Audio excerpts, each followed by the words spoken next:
Hello, everyone, and welcome to the ME 296 lecture on capacitors and inductors. Unsurprisingly, we're going to be talking about various properties of capacitors and inductors, and we'll go into some detail about it. First up, capacitors. Capacitors are a passive component that stores the energy in an electric field.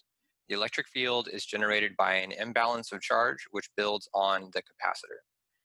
The simplest one, and the one you might be most familiar with, is the parallel plate capacitor, although we can make many different kinds with a variety of properties. Some of these varieties are called polarized capacitors, and they can only accept positive current from one direction. These are denoted by the symbol to the right, with the side that must have the high voltage marked with the plus symbol. We won't be using these kinds of capacitors in class, but you should be aware that they exist as they are fairly common. So no matter the construction of the capacitor, they all share the same properties, so we will go over the simplest case, because it applies to all cases.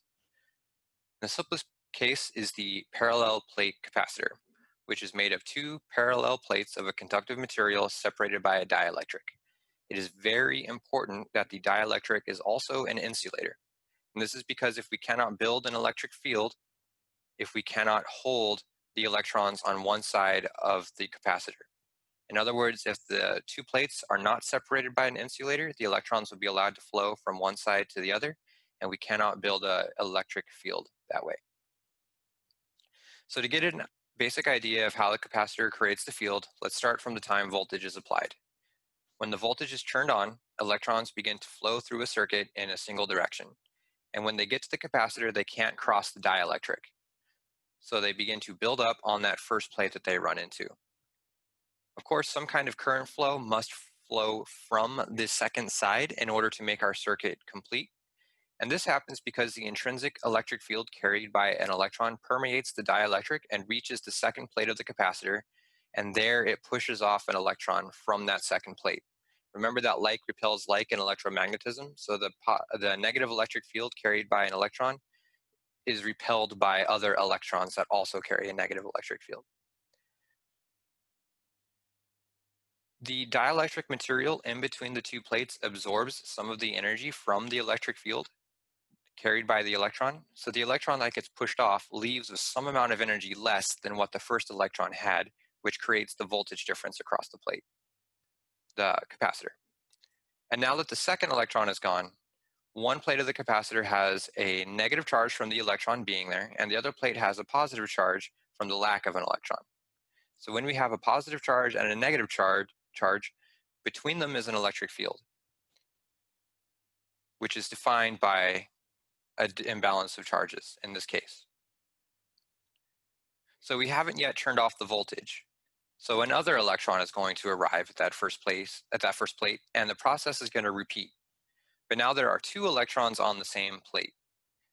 They don't like each other due to the same charge on their respective electric fields, and at least one is trying to leave. But the voltage that pushed them there is able to overcome their dislike for each other, and they settle for just being very far apart on the plate in opposite corners. Now a third electron arrives. The applied voltage is still too strong for any of them to leave the plate, but the repulsion between each electron is now double what it was because each electron is now being repulsed by two others. And this keeps on happening until the repulsion felt by a new electron arriving at the plate is equal to the applied voltage. It still can't move off the plate, but any additional electrons trying to arrive at the plate, the repulsion from the electrons already there will be able to overcome and push it back. Once it reaches this point, you have an equilibrium on the energy of the repulsion between the electrons and the voltage trying to hold them there. So at that equilibrium, we have a maximum amount of electrons that we can fit onto a capacitor, and that maximum amount is relative to how hard we are trying to put them on there. And how hard we're trying to put them on there is given by the applied voltage. So what that maximum capacity is depends on several factors, not the least of which is the applied voltage, but we can separate out the applied voltage from the other ones to give us capacitance. So the first factor is how far apart they can spread on the plate. So the size or area of the plate matters. The second factor is how far apart the two plates are. If the two plates are very far apart, very little of an electron's intrinsic field makes it to the second plate, leaving more strength to repulse fellow electrons on that first plate. And the third is the permittivity of the dielectric between the plates. Now, the permittivity is a measure of how easy it is for electromagnetic fields to travel through a medium. In this case, a high dielectric value leads to a higher electron capacity on our plate, on our first plate. So when we combine these three values together, they become capacitance, which is measured in farads. And with capacitance, we can determine a law that governs capacitors, which is very similar to Ohm's law. The governing equation of capacitors states that with a given voltage V, we can put Q electrons onto a capacitor of capacitance C. So because things are never quite perfect, there are some limitations to what capacitors can handle. If you try to put too much voltage across a capacitor, we can break down the dielectric and the capacitor will stop working. Sometimes the capacitor can be affected by things such as humidity, especially if the dielectric consists of an air gap instead of another material. And also temperature can affect some of the dimensions of the material due to thermal expansion. And there's some more we'll go into in a little bit after we've also covered inductors. But first, behavior of capacitors and circuits. So the first defining behavior is the time constant. And the time constant comes from the simple fact that it takes times for the electrons to accumulate on the capacitor. A measure of how long this takes is the time constant. And it's a measure of the time rather than the time, because mathematically, a capacitor is never completely charged. Remember that as electrons build up on the capacitor, it is harder to put new electrons on there, which slows the process down. So we can interpret this as the rate of charge buildup is proportional to the charge already there. Well, this sounds like a differential equation where dq dt is equal to q, where q is a function of the number of electrons present as a function of time. Luckily, this differential equation is the simplest differential equation, and we can find that the function q of t is an exponential function. The parameters of the function turn out to be the applied voltage, since that is what determines the total amount of possible electrons, the capacitance, since capacitance determines how easy it is to put electrons there, and the resistance of the circuit, because resistance is going to affect the rate of electron flow or current. When we make the appropriate substitutions in our differential equation, we can see that voltage across a capacitor over time is equal to the applied voltage times e to the negative time over resistance times capacitance. Now there is another form where we're starting at, where we start with the capacitor fully charged, and then there is another form where the capacitor starts off with 0. So just be aware that there are two different equations that govern whether or not the charge is built or decreased, but they're both the same. The one where the charge is going from low to high is 1 minus the exponential part, still times that entire quantity times V naught. Okay. But the important part of this equation is the time constant, which is given by R times C, or resistance times capacitance. Now this turns out to have derived units of just seconds, and if you aren't sure about that, work it out yourself. It's an important tool to be able to do unit conversion on your own and make sure that equations work out. Now this value is very important and useful because it tells us how long it takes for us to get to what is commonly called a full charge.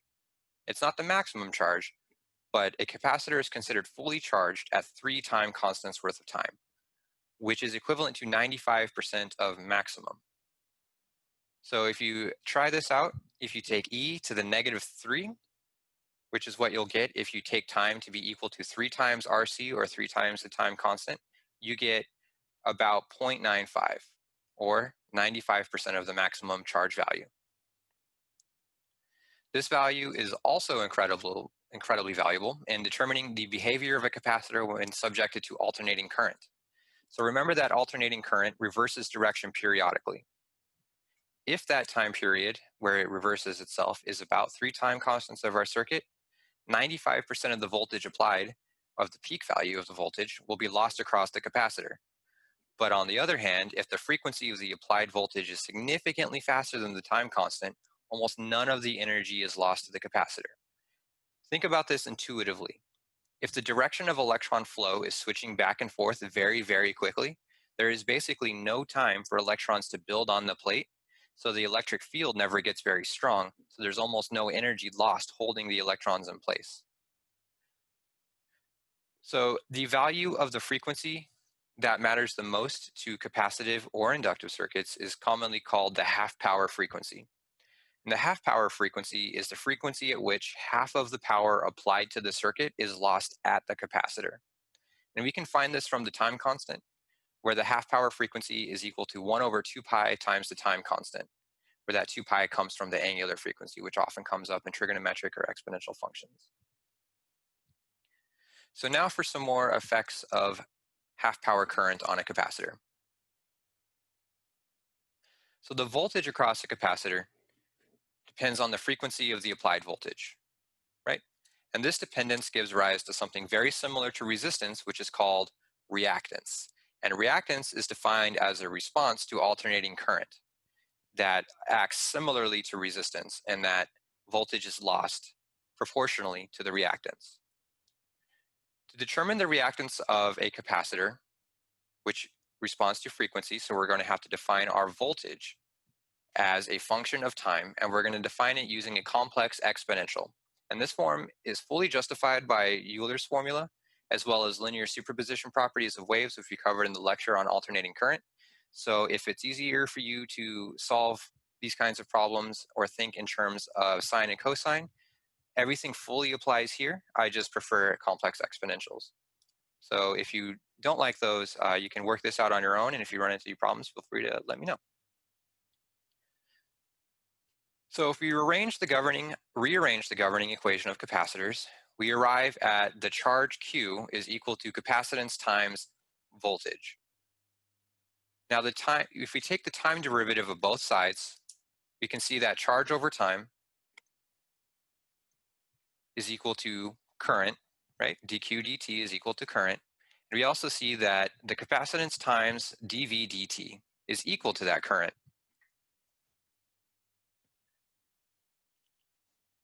So, now we have current is equal to C dV dt, and our V is equal to an exponential constant, so we have a very simple derivative to take. A little bit of simplification, and we get to current is equal to capacitance times J, which is simply the square root of -1. In engineering terms, engineers prefer J to be the square root of -1 rather than I, because current is already I, and there's some other things that I also does. So in this class, the square root of -1 is J. Right? So we have capacitance times J times the frequency and the voltage. And remember from Ohm's law that voltage over current is equal to resistance. So we set that up, and we get the capacitive reactance of a capacitor is equal to 1 over the capacitance times J times omega, or angular frequency. So let's do a gut check to double check this result.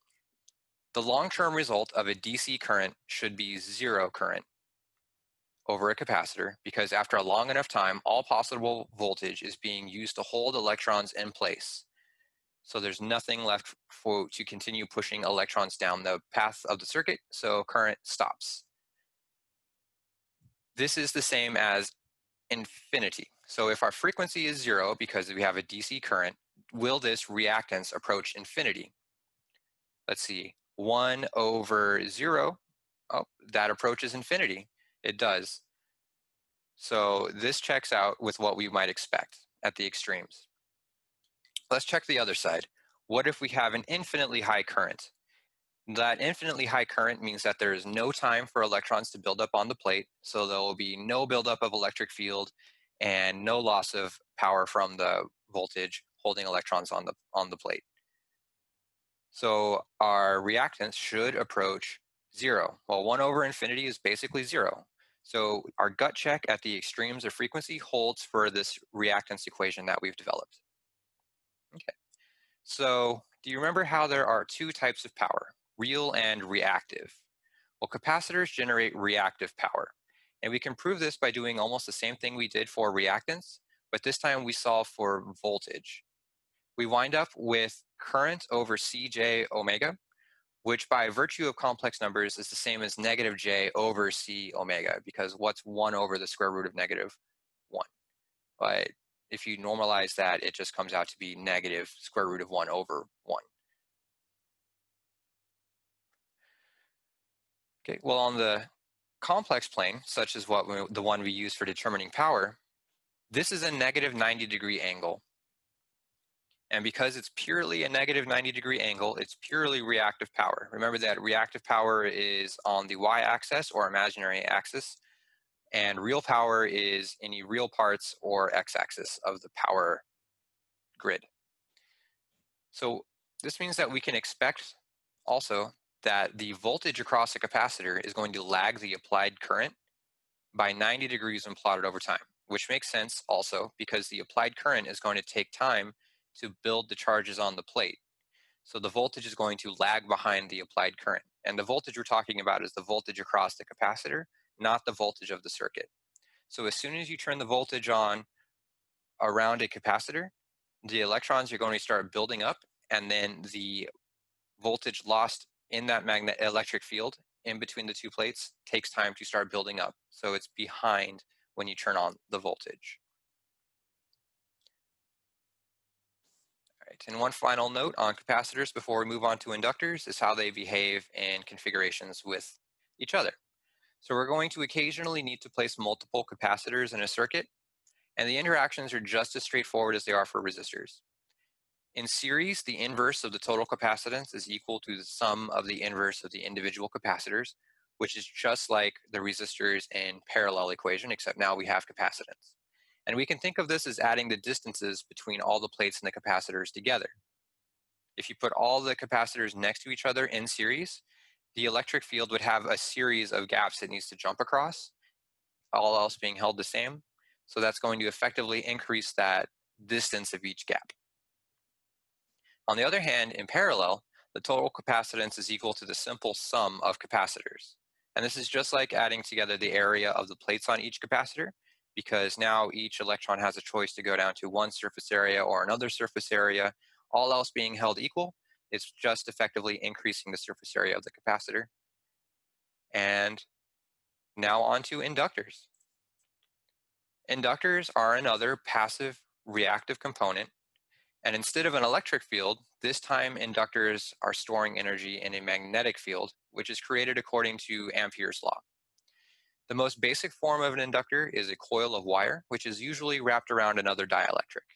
There are some varieties, but the differences are small and usually nothing to worry about. And unlike some capacitors, inductors have no preferred direction for current, mostly because they're just a coil of wires. So the magnetic field in a coil is generated by the movement of and acceleration of electrons, as discussed in Ampere's circuital law, which is one of the 4 Maxwell equations, the one in the purple box. The law states that a current in a wire generates a magnetic field, which is the mu naught J part, as well as does an electric field that is changing in time, or the 1 over c squared dE dt. In a DC circuit, the current generates a magnetic field around the wire at all times, which is generated in a direction according to the right-hand rule. Now, normally this is not a concern unless our wires are very close together, in which case the wires are close enough that the magnetic fields interact with each other. However, when we create a coil with our wire, the magnetic fields generated at each point overlap with the next spiral in the wire, and it reinforces the magnetic field generated by all the other points in the wire. Now, fields possess an intrinsic energy, and the magnetic field, just like the electric field in a capacitor, requires energy to exist, and that energy is going to come from the electric field that's applied to our circuit via voltage. So the energy lost to an inductor is stored in a magnetic field, which lessens the energy available after the inductor, and thus the voltage is lost. But the magnetic field does not only store energy, it also interacts with the electrons in the current. The magnetic field encourages electrons to keep moving in the same direction they were when they generated the magnetic field. Remember that electrons in a magnetic field wish to move perpendicularly to the field direction. And in this case, it works out, because we're in a spiral, that direction is continuing down the wire. And this means that if we let the magnetic field build in an inductor and then we quickly turn the power off on both sides, the current will continue for a while because the magnetic field, which exists and has all this power that needs to go somewhere, is going to keep pushing the electrons through the coil in the same direction. All right, so now for the AC behavior. The second term in Ampere's law states that a changing electric field also generates a magnetic field. An alternating current, or voltage, is exactly an electric field that changes in time. We can also see that, mathematically, the faster the voltage is changing, the stronger the magnetic field generated. So logically, really high frequency alternating current will produce a large loss of energy to the inductor. And another interesting property with respect to alternating current comes from the ability of the magnetic field to keep pushing electrons in the same direction. So let's say that we have applied alternating current to an inductor. During the time that the current is pushing, the magnetic field builds up, and now the current begins pulling. But the magnetic field wants the electrons to keep going as though they were being pushed. So even though the applied voltage has already been reversed in direction, the current will take a little bit of time to switch directions because that magnetic field needs time to dissipate, and the entire time it's dissipating, it's pushing the electrons. So it's fighting the reversal of direction. Eventually, the magnetic field will lose strength and will be overcome, but it will take some time. So we can infer that in an AC current, AC circuit, the current through the inductor is going to lag behind applied voltage. So from there, we can state the most important properties of inductors. The first is that inductors resist a change in current, meaning the faster we try to change the current, the more energy it's going to take when going through an inductor, which then gives us the governing equation. Voltage is equal to the inductance L times the derivative of current over time, where inductance is measured in henries and symbolized with the capital L. And the inductance is determined by a few factors, such as how large the coil is or its cross-sectional size. With the larger the coil, the further the distance the magnetic field has to go to interact with another electron, is how it affects that. How tightly we wind the coil, because if a coil is sparse, the wires are further apart from each other, so in any given area of the coil, we have fewer electrons because there's less wire. And conversely, a really tightly wound coil, there's more electrons because we have more coil per unit area of our inductor. And also the dielectric in the middle, which, just like in a capacitor, affects how easy it is for the magnetic field to cross to the other side of our inductor. So, how does it behave in a circuit? Just like a capacitive circuit, there is a time constant associated with an inductive circuit, except instead of the time to bring charges to the plate and build up the electric field, it's a measure of the time to build the strength of the magnetic field. And time constant here turns out to be equal to the inductance of the circuit over the real resistance of the circuit. And just like with capacitors, there is a frequency which produces a loss equal to half power, and this time it is resistance, the real resistance, over 2 pi L. And finally, the reactance of an inductor is directly proportional to the frequency. Reactance is equal to Lj omega. Now we could go through and derive these, but the methods are exactly the same as they were for the capacitors, so we're going to skip it for now. But know that if you wanted to, it's exactly the same method we use as the capacitor, except we wind up with the 1 over. Without the 1 over, we wind up with the directly proportional instead of the inversely proportional. So how do inductors interact in combination? Just like other components. In series, we know that each inductor must have the same change in current, and thus the derivative with respect to time has got to be the same. And voltage is directly proportional. So the inductances simply sum when inductors are in series. And in parallel, the voltage must be equal across all the inductors, which leads to the inverse of the total inductance is equal to the sum of the inverses of the individual inductances. And if you don't know how to arrive at this from the governing equation, I suggest you review how we derived the interactions between resistors starting from Ohm's law, which is the equation governing resistors, and then work it again, but this time use the equation that governs the inductors, which is V equals L di dt. And you can also do this the same with capacitors, where you use V is equal to Q over capacitance. All right, last slide. Thus far, we treated capacitors and inductors as ideal components, but in the real world, there are some significant differences that can create some unwanted behaviors in circuits we make. And the first big difference is that we treat capacitors and inductors as containing no real resistance. We also assume the same for wires, but we know this is not true. All wires contain some resistance, though it is usually small, and so do reactive components such as capacitors and inductance. They contain some real resistance, mostly because they are also made out of wires, and not everything is perfect. Fortunately, in terms of analysis, we can generally just take the resistance out of the reactive component and combine it with the resistance provided by the rest of the circuit. However, when building a circuit, it can be easy to forget about these parasitic resistances. And then when we're building a sensitive circuit, this can cause some disastrous effects. So please keep in mind that when a capacitor is labeled as having some capacitance, it also has a small but present resistance as well. Another thing that we generally do is treat the properties as constant, but the dielectric in the device can be sensitive to temperature or humidity or especially the frequency of the current. Remember that a dielectric contains particles that can move or resist moving in order to align with an applied electromagnetic field. And that movement can create heat and it can stress the material. And in fact, some capacitors with the correct dielectric inside are subjected to high frequency signals and then used as heating elements in some manufacturing processes.